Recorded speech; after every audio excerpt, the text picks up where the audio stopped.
I be seeing these different camps saying all Caucasians are Edomites. And how can they all be Edomites if Esau was Hebrew? In order to be Hebrew, you got to be Afro, meaning black.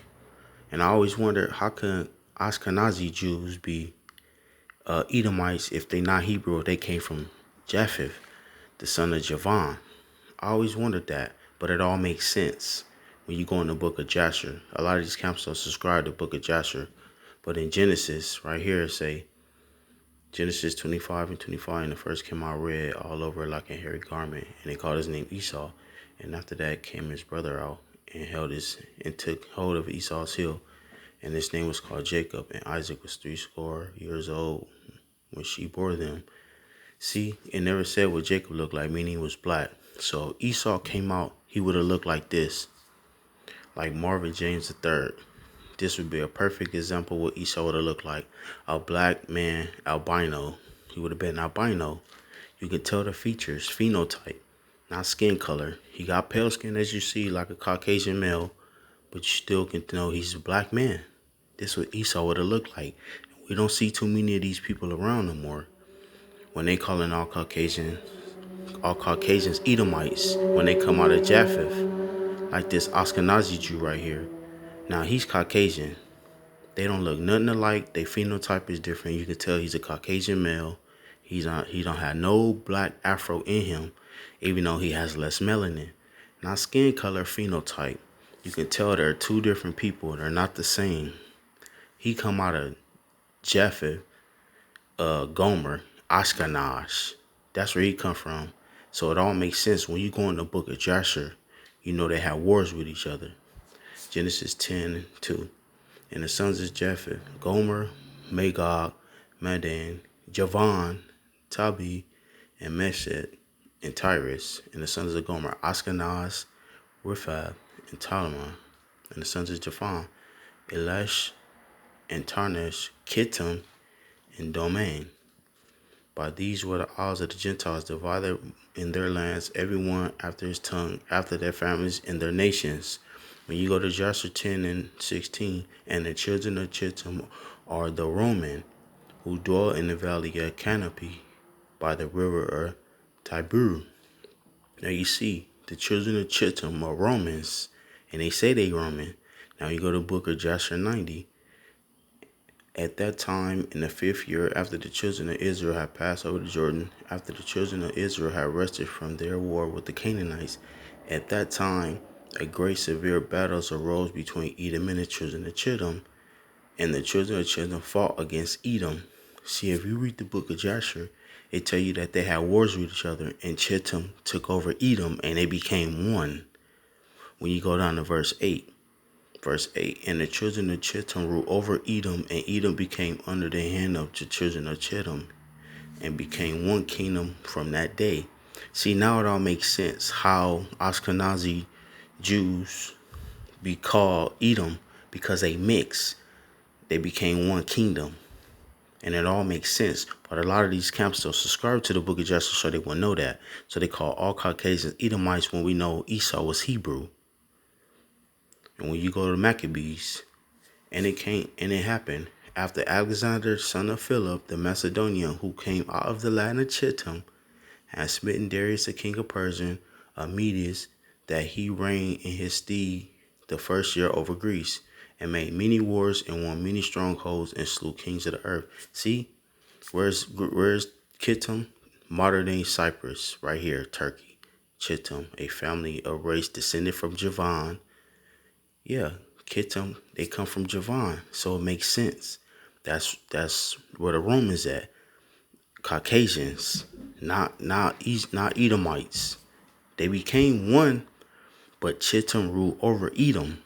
So they became one kingdom, and in the last days, the children of Japheth gonna rule over Edom. Now you see Kittim, right? Kittim, bruisers, a general term for the islanders of the Mediterranean Sea, the descendants of Javan, the son of Japheth, the grandson of Noah. See, they Kittim, the Romans come out of Japheth. Javan they not Hebrew. They didn't come out of Jacob or Isaac. So it all makes sense now. And this lady gonna say it in the video.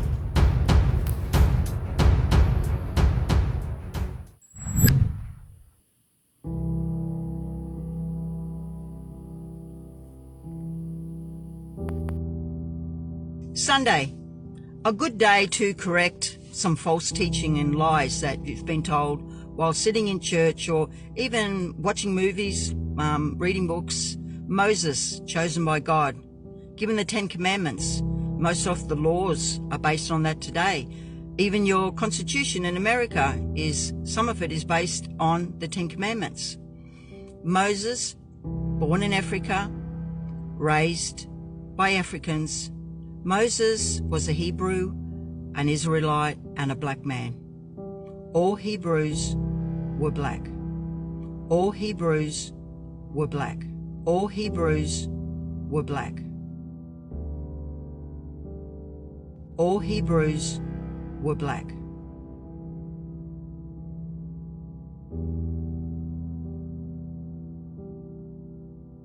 All Hebrews were black.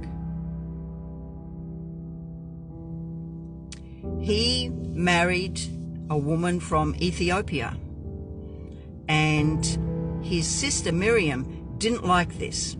She didn't like it because Ethiopians had a different culture to them. So she was struck to become a white leper. Now, you can read all this for yourself. The whole story is in Numbers 12, starting at verse 1. So then Moses saw this, and he said, please, God, she's my sister. She probably didn't mean to talk about me like this. Please, I beg you, restore her back. I don't want my sister to be a leper. So God, he loved Moses. So he said, Moses, if she was talking bad and your father found out and spat in her face, for 7 days she would be ashamed and have to stand outside the house. So for 7 days then she will become a white leper. Then after 7 days I will restore her.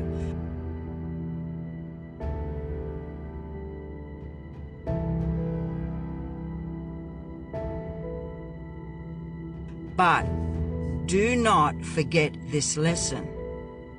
So this you can read for yourself. So next to racism, which is a very dark thing in people's hearts, is jealousy and envy. And be very careful, because what the Bible says about envy is, and you can read it, Proverbs 14:30, it rots your bones.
Thank you for watching Thoughts Camera Action. Before you go anywhere, don't forget to click subscribe.